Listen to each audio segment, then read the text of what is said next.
বন্ধুরা চলো তোমাদের সাথে আজকে আমি শেয়ার করব বাড়িতে কিভাবে আমি খুব সহজেই ক্রিসপি চিলি বেবিকর্ন তৈরি করি সেই রেসিপিটা।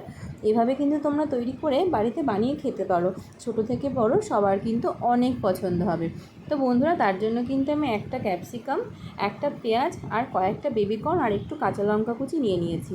তো প্রথমে আমি বেবিকর্নটাকে কিন্তু ভালো করে মেখে নেব। তো এখানে আমি খুবই সামান্য সামান্য উপকরণ ব্যবহার করেছি, যেগুলো কিন্তু তোমাদের বাড়িতে খুব সহজেই থাকবে। তো বন্ধুরা আমি কিন্তু বেবিকর্নটাকে ভাপিয়ে নিয়ে নিই। অনেক সময় বেবিকর্ন একটু ভাপিয়ে নেওয়ার দরকার পড়ে, কিন্তু এই বেবিকর্নগুলো প্রচণ্ড কচি ছিল, যার জন্য এগুলোকে ভাপিয়ে নেওয়ার কোনো দরকার পড়েনি। আমি বেবিকর্নটার মধ্যে 1 চামচ কর্নফ্লাওয়ার আর 1 চামচ ময়দা দিয়ে, তার মধ্যে গোলমরিচের গুঁড়ো আর নুন দিয়ে এটাকে খুব জল দিয়ে কিন্তু আমি মেখে নিয়েছি। তো বন্ধুরা আমি যেভাবে দেখাচ্ছি তোমরা ঠিক এভাবে এটাকে রেডি করে নেবে।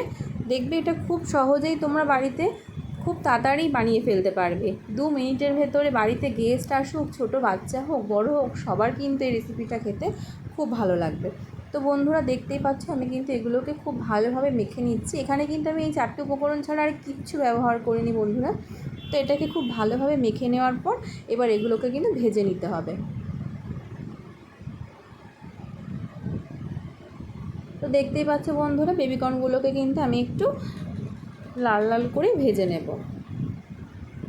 এটা ভাজতে ভাজতেই কিন্তু মানে পুরোটাই সেদ্ধ হয়ে যাবে, যার জন্য কোনো রকম কোনো অসুবিধা হবে না। তোমরা এইভাবে বাড়িতে বানিয়ে খেতে পারো।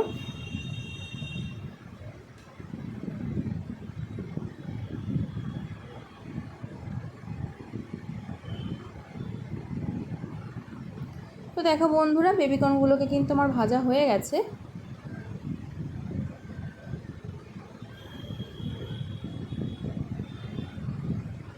এবার আমি ওই তেলের ভেতরে একটু আদা আর একটু রসুন কুচি দিয়ে দিয়েছি, আর দিয়ে দেবো কেটে রাখা ক্যাপসিকাম, পেঁয়াজ কুচি আর লঙ্কা কুচি।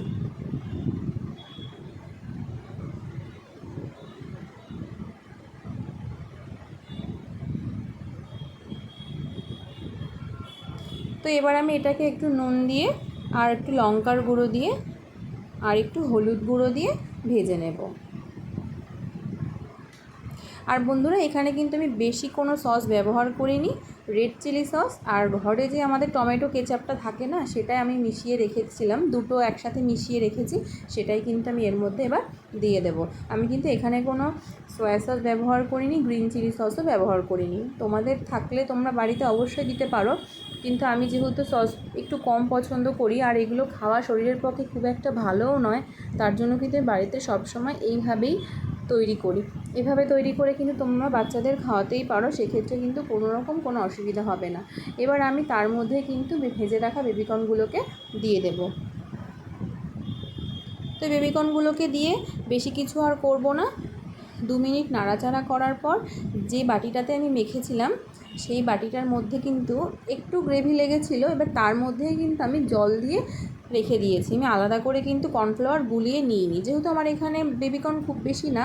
তো দেখতেই পেলে আমি কিন্তু একটু গোলমরিচের গুঁড়ো দেওয়ার পর সেই বাটি ধোয়া জলটা এর মধ্যে দিয়ে দেবো। ব্যাস, তাহলে কিন্তু আমার আর আলাদা করে কর্নফ্লাওয়ার লাগবে না। তো বন্ধুরা নামানোর আগে আমি কিন্তু একটু পাতিলেবুর রস দিয়ে দিয়েছি।